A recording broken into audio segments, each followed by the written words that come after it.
Hello, and welcome to the February 2022 online meeting of Sydney Skeptics in the Pub. My name is Richard Saunders from the Australian Skeptics Committee and the Skeptic Zone podcast. And behind the scenes making all this work tonight is Lara Benham. Now, before we begin, I'd like to acknowledge and pay my respects to the Gadigal people of the Eora Nation, the traditional custodians on the land from which we're broadcasting. I'd like to pay my respects to their elders past, present, and emerging. Don't forget you can subscribe to our magazine, The Skeptic, this year celebrating 41 years of publication. In fact, you can access most issues for free at skeptics.com.au. But the latest issue can be yours. Here it is. And the big article this time is the Great Australian Psychic Prediction Project. This is where the Australian skeptics have looked at and analysed thousands and thousands of psychic predictions going back over 2 decades to discover whether psychics can really see into the future. No spoilers. You'll have to read the magazine to discover what's happened. Actually, just in the last week, the media have really picked up on the story. We've been in The Age, in the Herald, some other newspapers, and we've been on about 7 radio stations all around the country to talk about the Great Australian Psychic Prediction Project. We can't wait to have the feedback from the psychics themselves. They didn't predict we'd do this. Strange that. Sadly, it doesn't look like we're going to be back at the pub, the Occidental in here in Sydney at any time too soon. So please put in your diary Thursday, the 3rd of March, for the next Skeptics in the Pub right here online. And also keep an eye on our meetup page. That's meetup.com, and then search for AUST Skeptics, OST Skeptics, and you can find out more information there. But now our talk tonight, Skeptical Monday, keeping momentum during a pandemic. Not something that's easy to do. Pontus Böckman from the Swedish Skeptics talks about how to keep a skeptical movement and activism going, even as lockdown and restrictions prevent a lot of the usual activities. And where Pontus is in Sweden at the moment, I looked it up, it's 2 degrees. So there's not too many skeptical activities at this very moment, but you know what I mean. Pontus is the president of the Swedish Skeptics, VOF, and a founding co-host of the ESP, the European Skeptics Podcast. And if you don't listen to that podcast, you should. Very entertaining podcast. He is also a board member of the ECSO, the European Council of Skeptical Organizations. Now, you'll have a chance to ask questions of Pontus via the Slido link that will appear in the Twitch chat if you type !Q. And I think somebody's doing it even as I speak. !Q. That will give you the link. Right click on that, open up a new tab, and you can get ready to ask your questions. Well, that's all from me at the moment. It's time for me not to run downstairs. I'm going to sit right here, and with you, I'm going to enjoy this talk. So please welcome Pontus Böckman all the way from Malmö in Sweden. Hey. Thank you very much. Hello, Australia. So thank you very much for having me. I'm very honored to be with you today. I wish I could be with you in real life, and one day I will, I promise. But that's sort of the topic for today as well. What do we do when we cannot meet in physically in the pub? We will have to have these things and other things. And we invented something called Skeptical Monday, which I will come back to. First, I want you all to notice my branding here. I am skeptical, it says in Swedish. So now you have a Swedish lesson. And then, of course, I have my coffee mug here so you can see who I am. Okay. Let's start with, well, we all know how it is now in the pandemic times. And we in the Swedish Skeptics, we have worked a lot with reaching out to the public, meeting in person. We have a book fair everywhere. There is a very big book fair in Gothenburg every year with 100,000 visitors, I believe. And we always have a booth there. We're there. We're selling our merchandise. We are organizing talks. We have panel debates, and we interact with the public. Of course, we can't do that now. There's also science fairs that we usually attend. Same-wise, some political events that we show up, not as political people, but trying to influence the actual politicians. We often go out to schools, talk to students. All of that is now on hold, as you know, because of this terrible pandemic that we've been living through for 2 years now.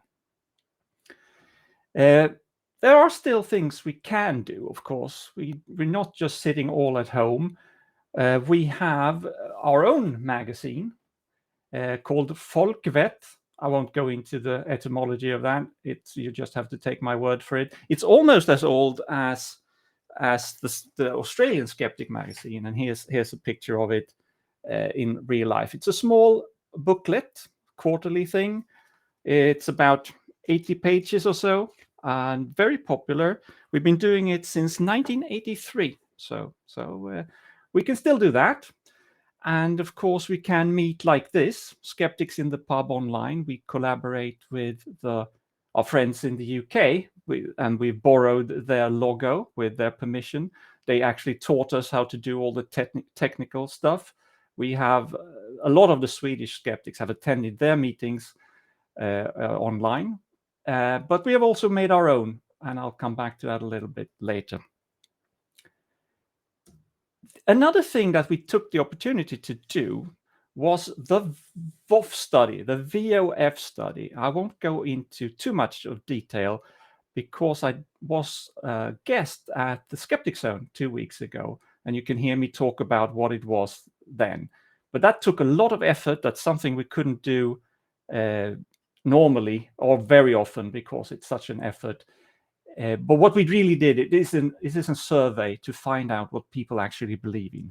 How many people believe in ghosts, witches, conspiracy theories, pseudoscience, homeopathy, what have you. So it's a big study, and we got a lot of good feedback in the press, which is what you see to the right here, and so that was good. So again, there are some things you can do during a pandemic. We, of course, also have our skeptical awards. You have your Bent Spoon Award and similar things. A lot of skeptical organizations have that all over the world. And these are the winners of the Good Award for last year. We have two prizes. One is the Enlightener of the Year, which, that's good.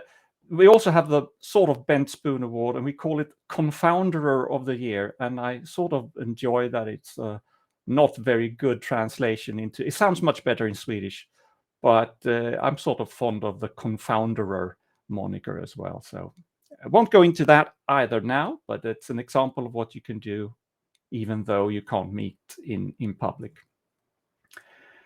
So what you can do is you can look at what's happening online and our presence online. And it was terrible. This is what it looked like. This is what a screenshot of our webpage, and it had been looking the same for almost 10 years. It was very modern and fine at the beginning, we thought, but then it was just lying there. We had 4 or 5 blog posts per year. Why anybody would visit this page, I have no idea. You can see, this is in Swedish, but you can see 0 kommentarer, that's 0 comments, and I think that says it all. We weren't very good at reaching out online. We did have, and we do have, a Twitter account and a Facebook account. Some of that was happening, but this was not good. So, having nothing else to do, we built a new one. So, a little bit better, more color, more pictures. We had a colorful picture here of our latest magazine. And then we invented something called the VOF blog. And that's the Skeptical Monday that I'll come back to very soon. But this website also made it possible to present our awards, for instance, in color, in a little bit more attractive format, so that people didn't just close their web browser as soon as they came to our webpage.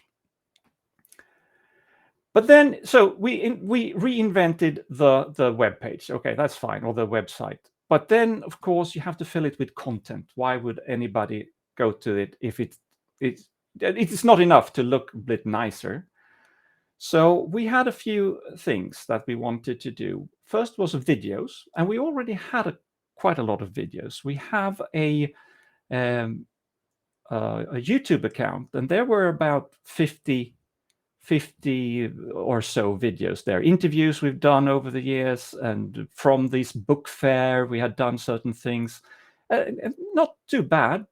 The thing is, it was very separate from our webpage. There was a link, of course. Here you can see our YouTube channel. That was about it. But so we said we need to integrate that into the website as well. And later on, I will show you how we did that. It wasn't very difficult, and it became much more professional. But basically, you can now see, you can flip through all our YouTube videos, and they are categorized, and you can watch them directly from the website. You don't have to switch to YouTube if you don't want to. You can still do that, but it was a much better way of doing it. Another thing that we had been working on for years, actually, without really being able to focus, there was some false starts. We had done a bit of it, was a Swedish variant of the Skeptics Dictionary. I'm sure most of you are familiar with the Skeptics Dictionary. If not, you could go to skeptic.com. which is a very good website where you have stories about important skeptical topics. You can look up everything from unicorns to homeopathy and find out what we know, what's real, what's not real. And we wanted to do one in Swedish. We had about 40 entries already in our Swedish dictionary, but it wasn't enough. Nothing was really happening, and it looked very boring. And some of it was also obsolete or not up to date. The other thing is that we wanted to have weekly updates on our website and then spread that through social media. There's a new entry on the blog, please go and look. Because otherwise, how can we keep people interested? If it looks the same week after week, month after month, people will not come back to our website. So, apart from the videos, it's a separate thing, we came up with a brand. We call it Skeptical Monday. This is the logo. Of course, that's in Swedish. I've translated it, so we call it Skeptisk Måndag, but that sounds almost the same as Skeptical Monday. And what we wanted to do, and what we have done for, I think, 84 weeks now, so it's been around for a while, is there's a new blog post every Monday morning, 8 o'clock sharp. We have you prepare it in advance, so it goes out automatically 8 o'clock on Monday. We share that on all the social media that we have. Well, all the social. It's Facebook, Twitter, Instagram. And then the topics that we blog about are designed so that they will fit to the Skeptics Dictionary as well. So at the same time as we're keeping something happening on the website, we're also gradually filling and making our Skeptics Dictionary more complete. So I think I'll show you what it looks like. Now, it is in Swedish, of course, but you can actually translate this through Google Translate, which is not too bad. So if I'll do that, just right-click here and say translate to English. Swedish is a good language when it comes to the internet, because for some reason it's always been prioritized. So most of the translation is at least understandable. If you try to do the same thing in Hungarian or Russian, I don't think it works as well. So here we have the VOF blog. So you can see the latest entries we've had there. That was an entry from about the announcement of the Skeptical Awards. But then we have survival bias 2 weeks ago, and this week it was Ayurveda, because we didn't have any articles on our Skeptical Dictionary about those two. And it wasn't just that we did this. We have also learned over the almost 2 years' time, I think we've learned how to tell a story. And I was particularly pleased with this one, the survival bias thing. So I want to go through that. I want to open that page and take you through how we tell that in a story so that it actually becomes appealing.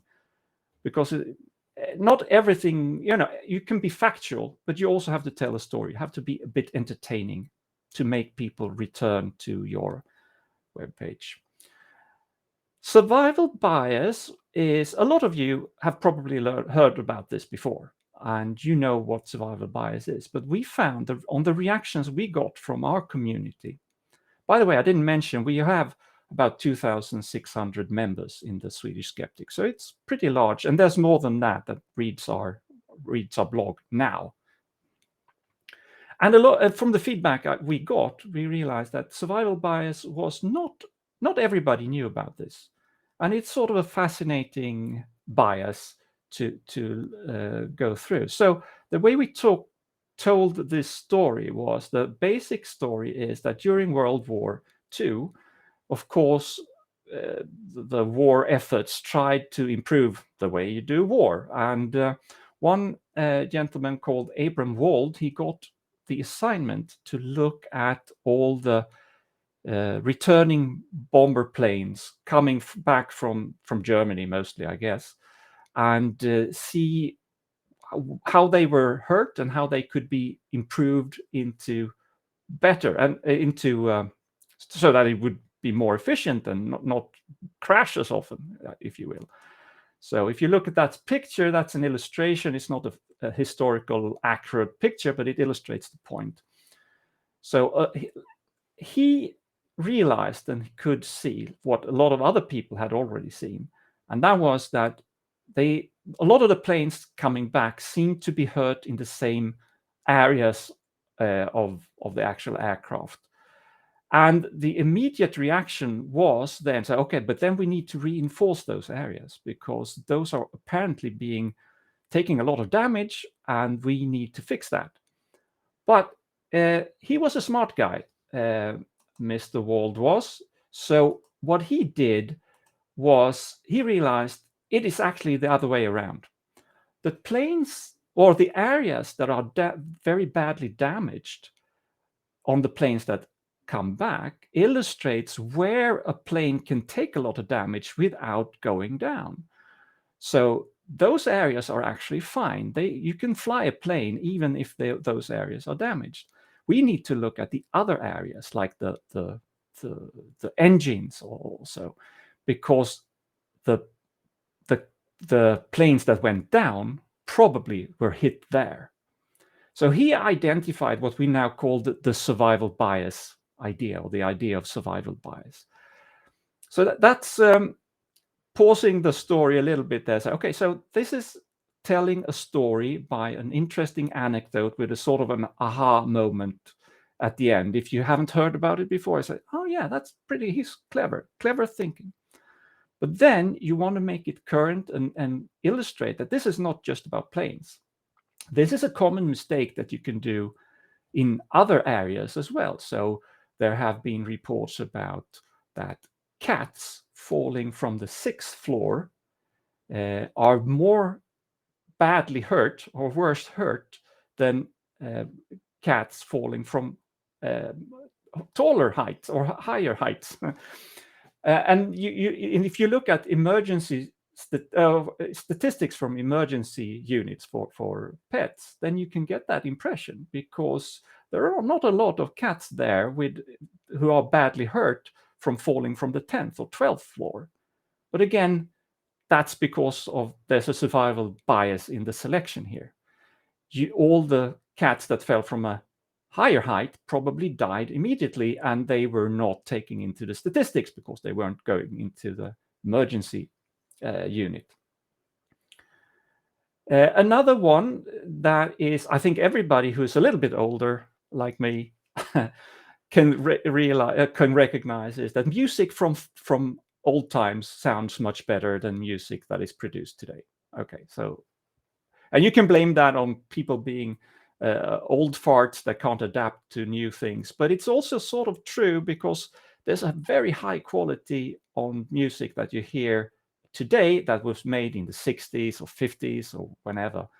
But it is actually more likely that there were a lot of crap music being produced in those days as well. It's just that they haven't, quote unquote, survived till today. So nobody's playing the bad music from the 60s. They're just playing the good music, and then you get the false impression that music was better before.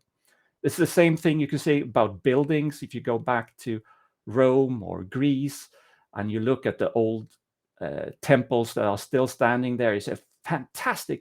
They built buildings in the way back that is very much different than today, and they have survived. They look fantastic, but it is also more likely that there was a lot of crap buildings or ordinary buildings being erected a long time ago, and nobody took the opportunity to save them because they were ugly, or they just fell apart because they were not very well built. And the only examples we have left are the fantastic and extraordinary temples and buildings. Okay, so back to the storytelling again. Okay, so now you've shown that this anecdote was not just about something from World War II. It's also something that you can apply to other things. Then you want to bring it into more of a skeptical activism topic. Music is not something that skepticism is very concerned with normally.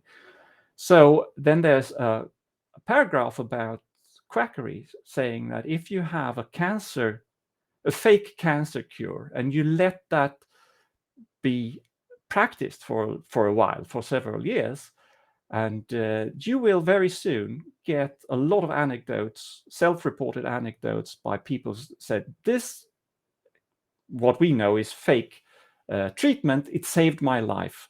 And they will, you will see that a lot. That would be propagated through the media or whatever. But the thing is that cancer victims sometimes just are lucky, and they survive despite getting bad treatment or ineffective treatment. And all the people that unfortunately die, they're not around anymore to tell their story. So there you see another example of survival bias, which is very much serious, more serious than music, perhaps. And then the last step is you apply it to the pandemic. You say, okay, in the current pandemic, how can we see survival bias? Well, you see a lot of people claiming online, so, well, I had COVID. It was nothing more than a bad cold, or I had the sniffles for a while, but I'm fine. This is very much exaggerated. This is not a problem. And people are trying to fool us that this is very serious. Well, again, the people that weren't so lucky, that died from COVID, they're not around to tell their story anymore. So there you see why you should care about survival bias even today. So I think this illustrates how you can convey a skeptical message, or something which is a rather, if you could say that it's an academic selection error bias, and make it interesting for the public. And I think the reactions we got on this ones particularly showed just that. Right, so this is something we've learned how to do over the last 2 years in the Swedish Skeptics, being more professional in doing this. Since I have time, I think I will also bring on a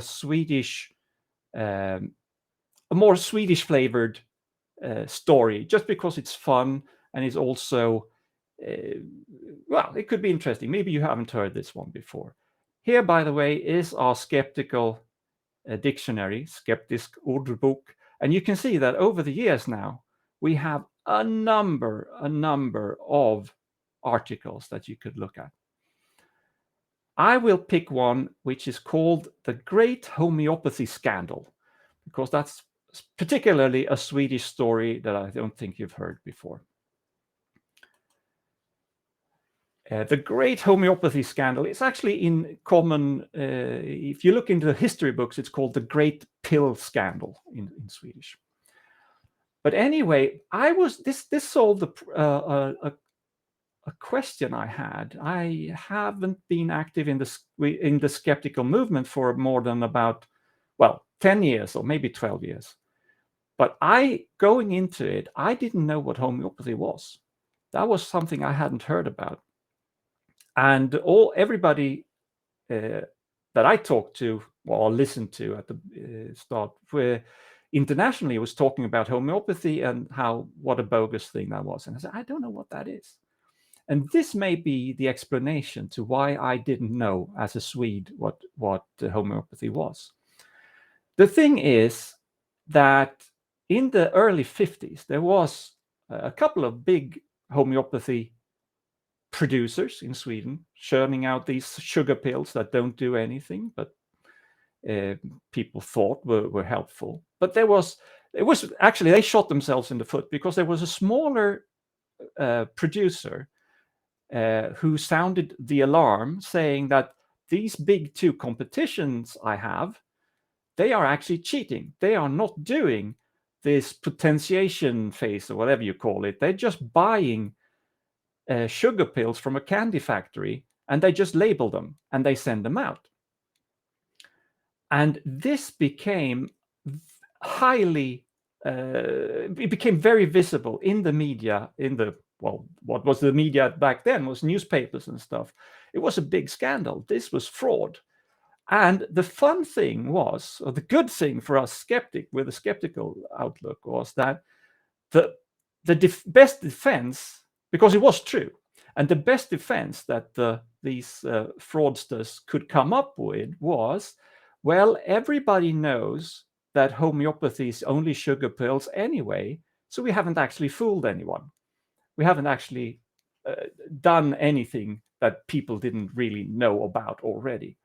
And that, of course, triggered a huge debate and in the Swedish media about, is homeopathy just sugar pills? And if so, why do we sell them?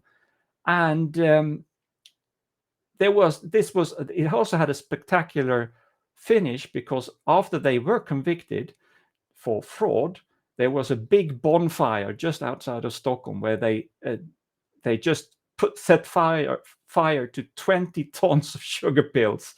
It was very, of course, highly publicized. And I can tell you that the homeopathy business in Sweden hasn't recovered yet. So much so that I hadn't even heard about homeopathy. And it's a bit interesting, and it's a good Swedish anecdote, I think. Maybe we should do something like this. I don't know how we can orchestrate this in places like Germany, France, and in the UK to make sure that we get rid of homeopathy forever. But so that's the great homeopathy scandal, a special Swedish flavored skeptical story. I will also show you, I talked about the videos. This is what you can do. This is done in WordPress by me, so you don't have to be a technical genius to do this. But basically, all the videos that we have on YouTube also appear here. And you can see there's some famous people here. I don't know if you recognize this guy, but he was on our Swedish Skeptics in the Pub early December, and we recorded it, and now you can see it here. It's a bit easier to access it this way. You can see it. This is Skeptics in the Pub. We have a few of them in English. So if you press on that one, you filter on only the English ones. And that was easy to do, but it also made a big contribution to our website. So I think that was it. I'm not going to go through all of our website. I've already done it almost. So let's get back to this here and see. Yeah, so the conclusion is, okay, boomer, because I can tell you, of course, that there are 13-year-olds that know this already. Problem is, you don't always have a 13-year-old handy when you need to do these things. So we had to invent it ourselves in a way. So, but what we learned was that you have to build a brand. You make it easy for your followers to find you by spreading it on social media.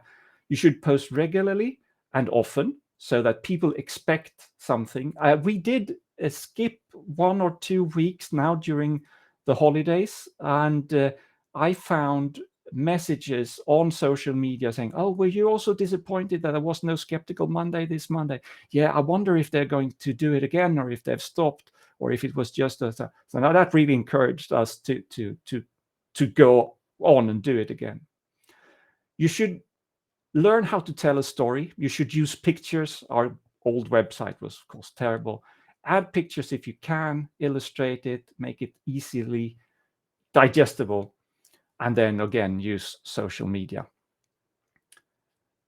I think that was that. Of course, I should take on my other hat and show my coffee mug again. Please, if you don't do so already, look up the esp.eu, the European Skeptics Podcast. We're a weekly podcast. We have now been at it for over 6 years, and I hear that the show is good. So please join me, Andras from Hungary, Annika from Germany. Sometimes we have Brian from Scotland, and every week, regularly now at every Thursday, 8 o'clock in the morning, there's a new episode. So you're very welcome to listen to that, of course. We have these different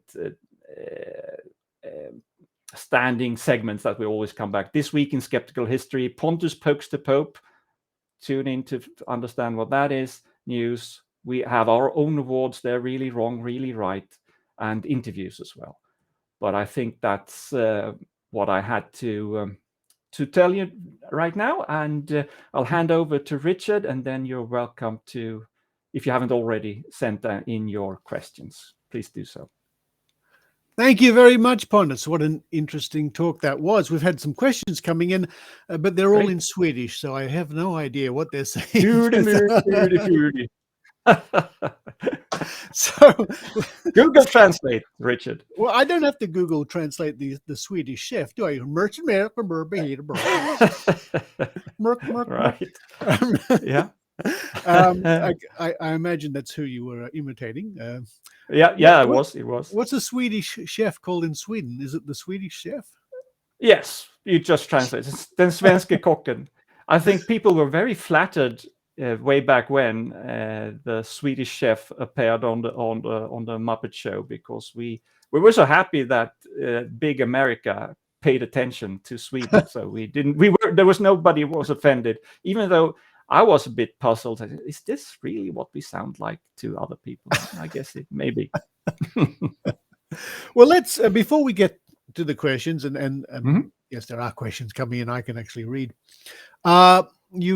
And I can see you're drinking the cup right now. You ended off talking about the ESP, the European Skeptics Podcast, the real ESP experience. So you see, I got it right this time. Very good, Richard. Can you spend a moment telling our audience how that came about? I mean, I've been doing the Skeptic Zone now since 2008, and I've got various reasons why I decided to do a podcast.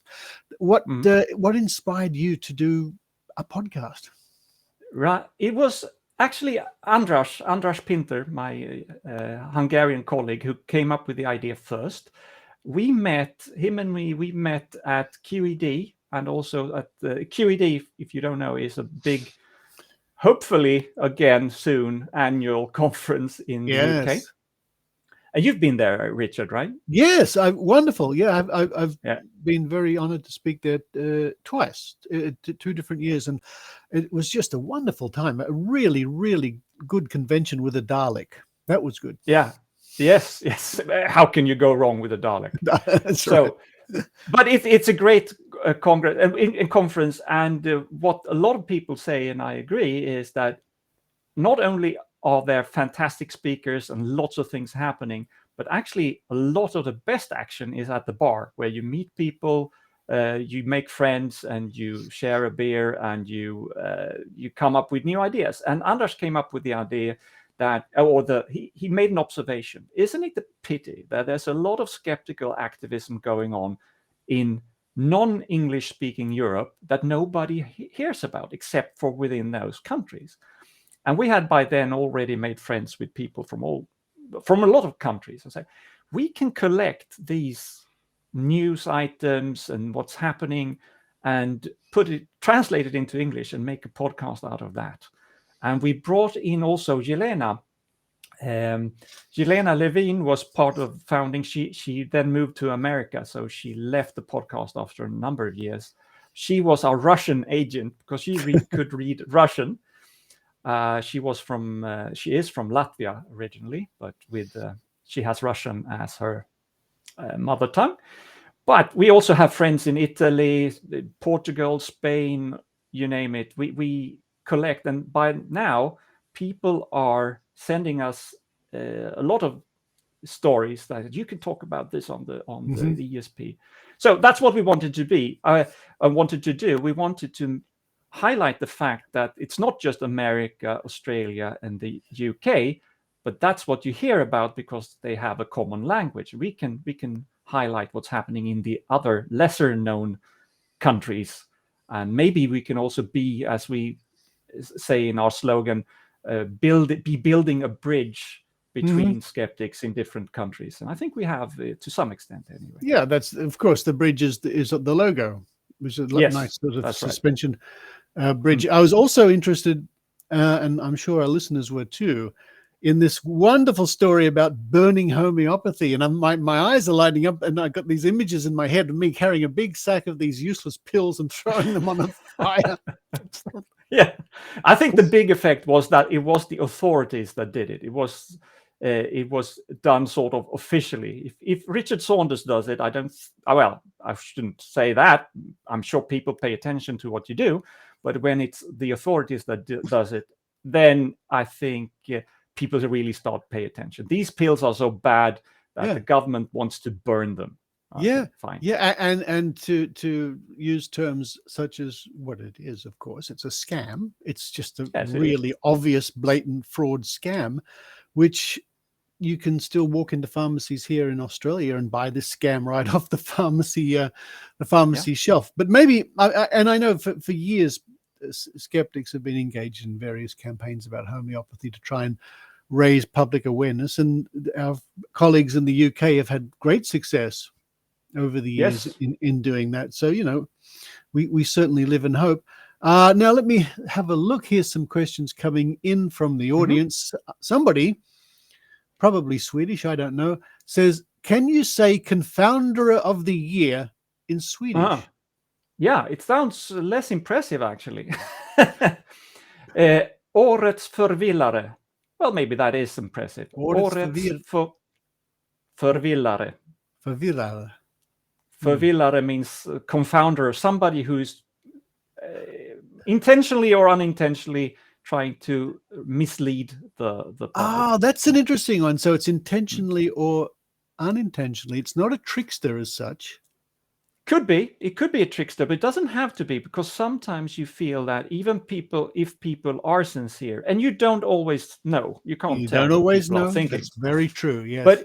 But even if they are genuinely confused, they still have a responsibility to check what what they're saying is correct or not.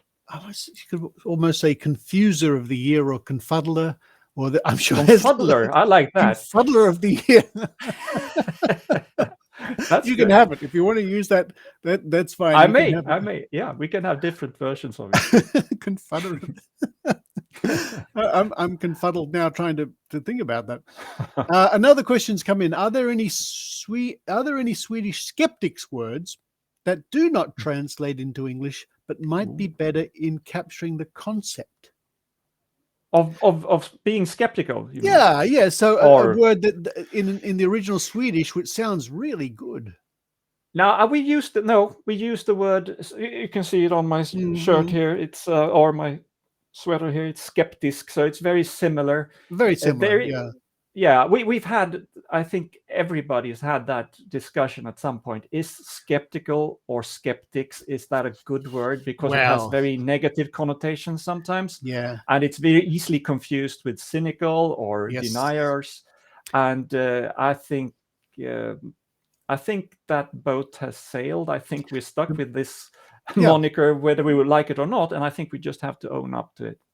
Maybe we should just all use other words. You're right, but we can't. It's too late. I mean, I know if I could go back and start the Skeptic Zone again, I might consider a different name. But at the time, I considered many, many, many names, and I couldn't capture the flavor of what I wanted to do. I mean, even our colleagues at the Skeptic's Guide to the Universe, which is a major podcast, of course, use the word skeptic. We have Brian Dunning, who uses skeptoid. I think a variation are our friends at Squaring the Strange, which they use a different, they don't use the word skeptic in there, but they are a skeptical podcast. But we are what we are called. And you're right. I mean, here in Australia and all over the world, there's problems trying to convey the word skeptic and skepticism. And I know that because I've done a lot of radio lately, and it's clear that the radio announcers don't quite get it. They think that we are closed-minded believers who don't believe and want to shoot the psychics and terrible things. Right.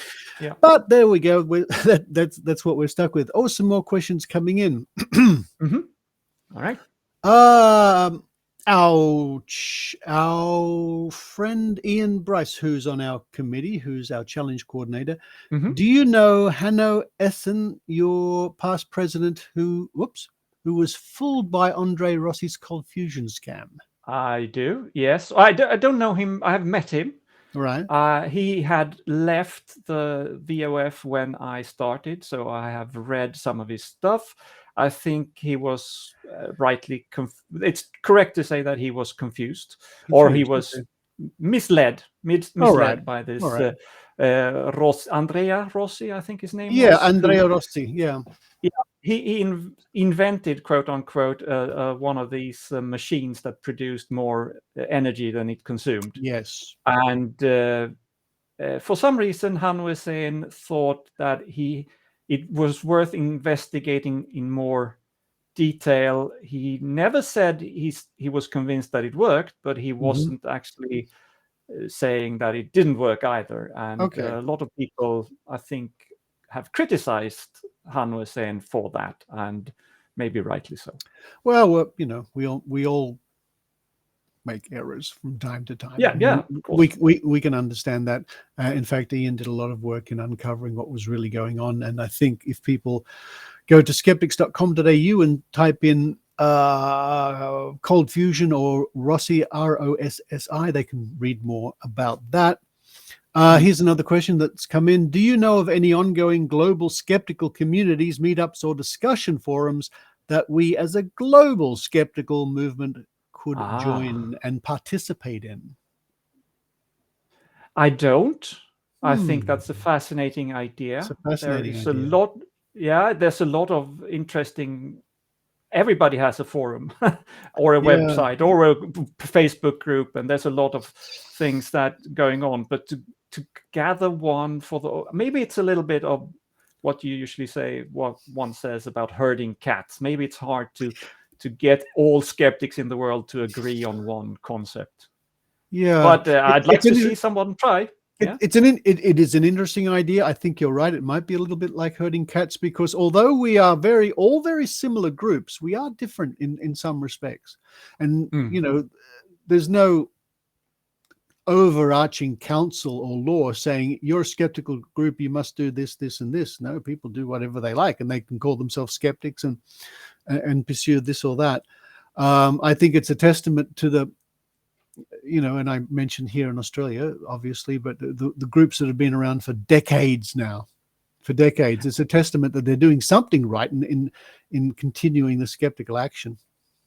Maybe it's hard to do something globally, but we have EXO, the European Council of Skeptical Organizations, which tried to be an umbrella organization for other skeptical organizations, but it becomes one step removed from the actual skeptics, because it's for organizations. But we do have the European Skeptics Congress coming up in, I think it's the 9th to 11th of September this year, if pandemic permits. We will meet in Vienna, and anybody, European or otherwise, are most welcome to join us there. It will be a 3-day or 2.5-day congress or conference. And so we do try to meet up and keep the global network going. Okay, and some more questions coming in. This one's from Tim M. Tim. I wonder who that can be. Yes. Tim Mumford, I think. Anyway, he says Monday, maybe.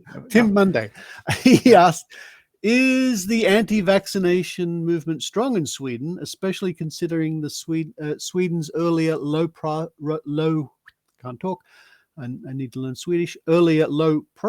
against COVID-19? There's a lot to unpack there. I'd say the first question is, there's a small but very loud anti-vax movement. Yes. Yeah. And it's hard to differentiate now who's anti-vax or who's just anti-restriction, because they all muddle together. Yes. And of course the Nazis show up as well, because they are against everything. And they also see, unfortunately, we see this, just to sidetrack a little bit, we see a lot of ultra right-wing activists showing up to recruit people from the anti-vax movement. So that doesn't mean that all anti-vaxxers are Nazis, but they are targeted by the Nazis because they have things in common. And that is that they want to overturn the government. I don't know what they want to do. but they do try to recruit. So I think I take the opportunity to correct something that I said to you, Richard, 2 weeks ago, or whenever it was, which was wrong. I said that the vaccine hesitant people in Sweden amounted to 3%. That was wrong. It was 6%. It was still the trend that I talked about was still right. So 6% of the Swedish population are hard against vaccinations. That's not too much. It's too much, but it's not too much. But it's not sensationally huge. But that tells me that those 6% are very loud because you hear them all the time.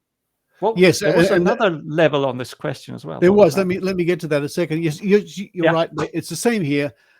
I mean, when statistically, it's not a huge amount of the population, but they make a lot of noise. They make a lot of noise, and they do outrageous things, of course. Sorry. Yes, the second part of that question, which I slightly got wrong. Tim Mumble, I can't think what his name is. Tim Mendham. He's asking. So the anti-vax movement, especially considering Sweden's earlier low-profile actions against COVID. Now, if I remember the reports correctly, the lockdowns weren't harsh, or there was not much action, if I'm remembering. This is a whole Skeptics in the Pub talk in itself, because there's so many aspects to this. There is one aspect that I think was lost in the international media, was that there are very high restrictions, if you will, on the government on what they can mandate or not. So they can actually only make recommendations. So that's why there were very few that you can do hard recommendations, but you can't easily fine people or punish people who break those restrictions. And that's something that the Swedish authorities took into account when they issued their recommendations. They didn't say it is now forbidden to do XX because they couldn't forbid it. Now, there were some temporary law implemented to strengthen that, but the Swedish, it's not the constitution, but the equivalent of the constitution is very, very hard on the right of assembly, of people to assemble. So it's very, very hard to restrict that from regulation point of view. And then the Swedish politicians did something rather Swedish, I think, and that is that they handed over the problem to the experts, which is good in a way. I don't like it, and we shouldn't like it, when politicians make these decisions based on what gives them votes or something. Yeah. The Swedish authorities said, we have our health authorities.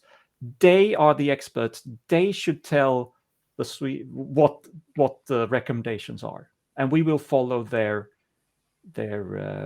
we will follow what they say at all times. That's a way for the politicians also to stand back from taking the responsibility. But on the other hand, it's good that you leave it to the people who actually know what they're talking about. But that got a lot of criticism as well. That said, the politicians don't want to take any decisions.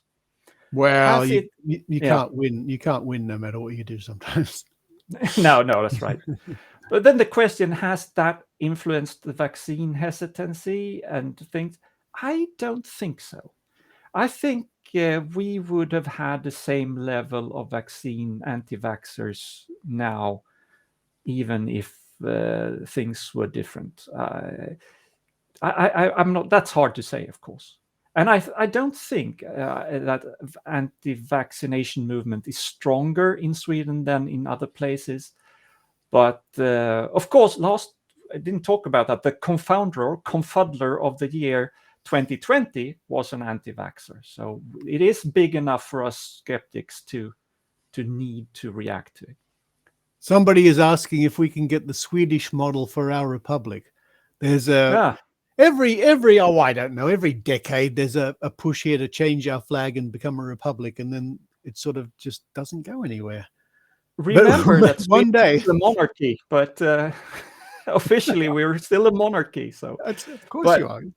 Yeah. But yeah, you can have it. I don't think we have any copyright claims to that. Just do it. Well, look, I'll take it as long as you can send me some of the wonderful 2 degrees weather you're experiencing in Malmo, because it's stinking hot lately in Sydney, Australia. I can promise you.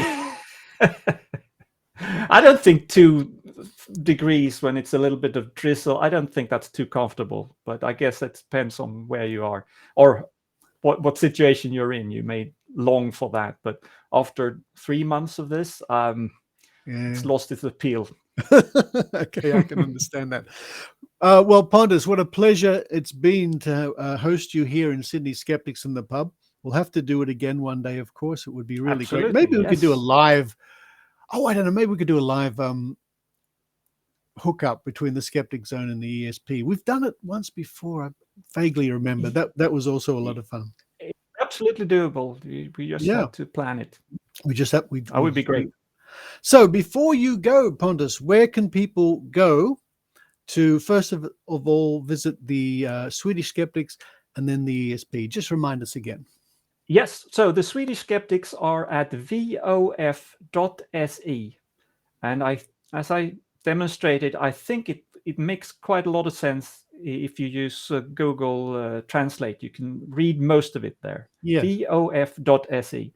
And the podcast is at theesp.eu for Europe, so theesp.eu. And you will find all the episodes there, over 300 of them since 2015. Wow. And I remember when you started, and now it's over 300 episodes. That's just fantastic. Yes. Yeah. We'll never catch up with you, Richard, unless you quit. But we're going to try. Well, if you make 2 episodes a week or 3, you'll eventually catch up very quickly, I think. I don't think so. I don't think that'll happen. And just before you go, one comment's just come in saying, "God's bless Gustav the 16th." Okay, very good. Very good. All hail the king. All hail the king. But for now, Pontus Böckman, all the way from beautiful Malmo in Sweden, thank you very much for being here at Skeptics in the Pub. And folks, don't forget, we'll be back here next month, and you can find out more at Meetup by looking for AUST Skeptics. But for tonight, this is Richard Saunders signing off.